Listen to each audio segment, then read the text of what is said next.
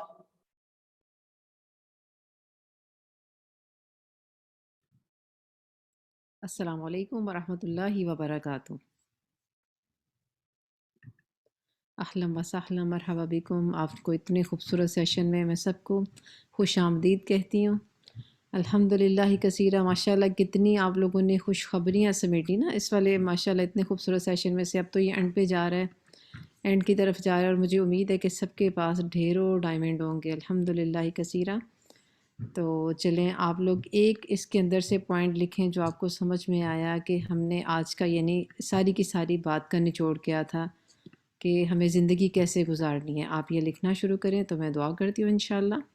نحمدہ و نصلی علی رسولہ الکریم، اما بعد، فاعوذ باللہ من الشیطان الرجیم، بسم اللہ الرحمن الرحیم، رب اشرح لی صدری ویسر لی امری واحلل عقدۃ من لسانی یفقہوا قولی، ربنا زدنا علما، اللہم فقہنا فی الدین، ربی یسر ولا تعسر وتمم بالخیر، آمین۔ جی سسٹر فضی نے لکھا ہے ہائڈ ادرس فلاز اینڈ اللہ ول ہائڈ مائن، انشاءاللہ۔ جی بارک اللہ فیک سسٹر لوگوں کی، جی بارک اللہ فیک، الحمدللہ سسٹر صوبیہ، بہت اچھی ماشاءاللہ سے باتیں، اللہ تعالیٰ آپ لوگوں کے علم کو مبارک کریں۔ ماشاءاللہ یہی چیزیں ہیں کہ دیکھیں جو ڈاکٹر صاحبہ تو بتاتی ہیں اور ہم لوگ اس کو سیکھ رہے ہوتے ہیں، لیکن ایک چیز وہ ہوتی ہے کہ جو مجھے ٹچ کی اور میں نے اس سے اپنے عمل کو بدلنا ہے، یعنی یہ کام میں کرتی تھی، آئندہ میں نے نہیں کرنا، میں نے بچوں کو بھی بتانا ہے کہ یہ چیز ہم غلط کرتے تھے اور اس چیز کو چینج کرنا ہے، کہ یعنی زندگی اپنی گزارنے کے لیے جو ہے نا وہ چیزیں ہم نے ضرور لکھنی ہے انشاءاللہ تعالی. عمل کی بات ہر لیکچر میں سے لکھنی ہے انشاءاللہ. اللہ سبحانہ تعالی ہمیں عمل کرنے والا بنائے، آمین یا رب العالمین. الستیر، دیکھیں اس کو صحیح طریقے سے پروناؤنس کرنا بھی سکھایا الحمدللہ ڈاکٹر صاحبہ نے. بہت زیادہ پردہ ڈالنے والا. تو اللہ سبحانہ تعالیٰ کی یہ کتنی خوبصورت صفت ہے نا، بہت زیادہ پردہ. اللہ تعالیٰ کس طرح پردہ ڈالتے ہیں، یہ نہیں صرف دیکھتے رہنا کہ اچھا میں بتاؤں یا نہ بتاؤں کسی کو، نہیں، یہ معاملہ اس طرح نہیں ہے. پوری طرح سے ڈھانپنا، چھپانا، پردہ پوشی کرنا، حفاظت کرنے والا، یعنی اس چیز کی حفاظت بھی کرنی. سبحان اللہ. ایک تو ہوتا ہے نا ڈھانپنا، ایک اس کی حفاظت کرنا کہ کسی اور کو بھی پتہ نہیں چلے اس چیز کا. تو اللہ تعالیٰ ہمارے اندر بھی ایسا اخلاص لکھ کے آئیں کہ اگر دوسروں کی کوئی ایسی کمی، کوئی برائی، کوئی اس طرح کی چیز ہمیں پتہ چلتی ہے تو ہم اس کو چھپانے والے بنیں. آمین. اور الستیر، اللہ سبحانہ تعالیٰ کا نام کہاں پہ آیا، یہ آپ لوگ اس ادھر دیکھ رہے ہیں کہ یہ قرآن پاک میں تو نہیں نہ آیا یہ نام. سنن نسائی کی حدیث میں بیان ہوا ہے، اور اس کا ہے کہ بے شک اللہ عز و جل حلیم ہے، حیا کرنے والا، پردہ پوشی کرنے والا، اور وہ حیا اور پردہ پوشی کو پسند کرتا ہے. سبحان اللہ و بحمدہ، سبحان اللہ العظیم.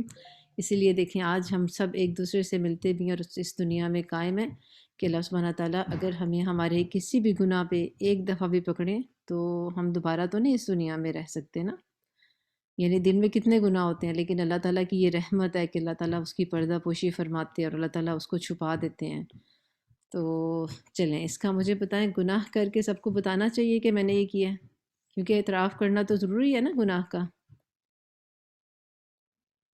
بارک اللہ فیک، بارک اللہ فیک، ماشاء اللہ ماشاء اللہ. سسٹر عائشہ، سسٹر فضی، سسٹر صوبیہ، الحمدللہ. کبھی بھی نہ ایسے کام نہیں کرنا چاہیے. جب اللہ سبحانہ تعالیٰ نے ہمارے کسی گناہ پہ پردہ ڈال دیا تو اس کو ہمیں چھپا ہی رہنے دینا چاہیے. سب سے پہلے تو گناہ سے دور رہیں، گناہ ہو جاتا ہے، اور اللہ سبحانہ تعالیٰ نے جب اس کو چھپایا تو ہمیں بھی اس کو چھپانا ہے انشاءاللہ. اور اس کی وضاحت اس حدیث میں ہے الحمدللہ. رسول اللہ صلی اللہ علیہ وآلہ وسلم نے فرمایا، یہ حدیث کا مفہوم ہے کہ میری تمام امت کو معاف کر دیا جائے گا سوائے کھلم کھلا گناہ کرنے والوں کو. اور کھلم کھلا گناہوں کے کرنے میں یہ بات بھی شامل ہے کہ ایک شخص رات کو کوئی کام گناہ کرے گا اور اس کے باوجود اللہ نے اس کے گناہ کو چھپا دیا، مگر صبح ہونے پر وہ کہے گا کہ اے فلاں میں نے کل رات یہ کیا تھا.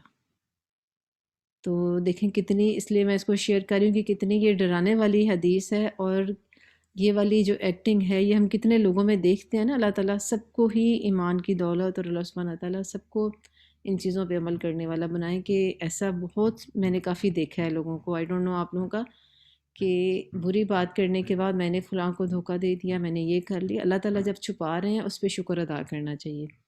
تو انشاءاللہ اس عادت کو بھی ہم نے اپنے اندر سے ختم کرنا ہے. تو عمل کی بات یہی ہے، اپنے لیے گناہوں کی تشہیر نہیں کرنی. گناہ ہو جاتا ہے، دوسروں کو بتانے کی ضرورت نہیں ہے، اللہ تعالیٰ سے معافی مانگنی ہے. اگر اللہ نے معاف کر دیا تو ہماری معافی ہے الحمدللہ.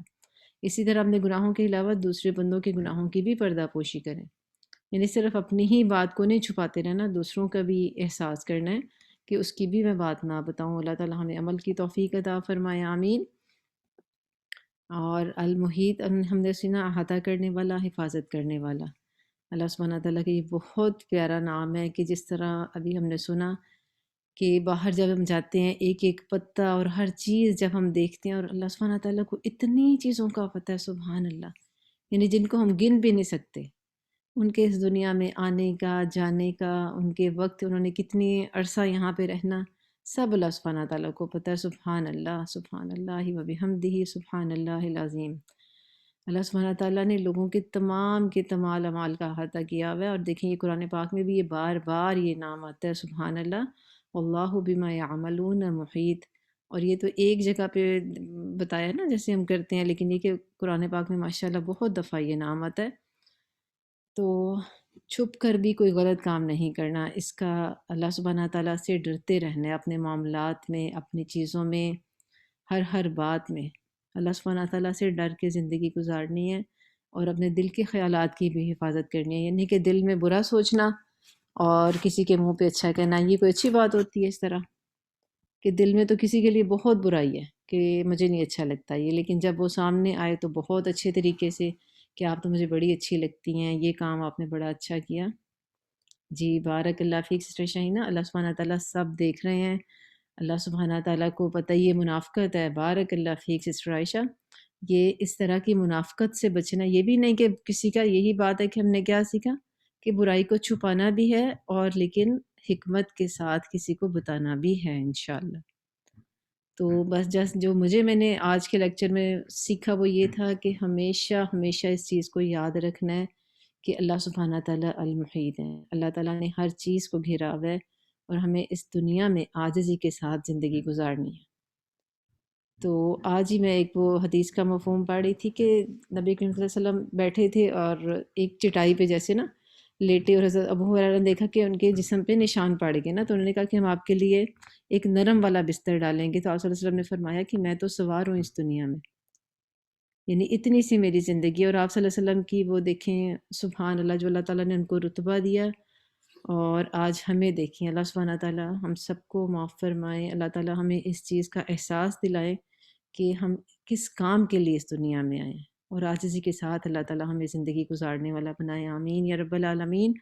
جزاک اللہ خیر، بارک اللہ فیک، آپ لوگوں نے ماشاءاللہ سے بہت اچھے طریقے سے پارٹیسپیٹ کیا، اور آپ لوگوں کے ماشاءاللہ نوٹس بھی بڑے اچھے ہیں۔ چلے ماشاءاللہ اینڈ کی طرف آئی تھنک 2 اور اس کے سیشن رہ گئے ہیں، تو اللہ سبحانہ تعالیٰ اس چیز کو آپ لوگوں کا آنا قبول فرمائے، اللہ تعالیٰ آپ سب کو اپنے حفظ و امان میں رکھے، ہر طرح کی برائی سے، ہر طرح کی بیماری سے، ہر آزمائش سے بچا کے رکھیں، آمین یا رب العالمین۔ ربنا تقبل منا انك انت السميع العليم وتب علينا انك انت التواب الرحيم سبحانك اللهم وبحمدك اشهد ان لا اله الا انت استغفرك واتوب اليك۔ السلام علیکم ورحمۃ اللہ وبرکاتہ۔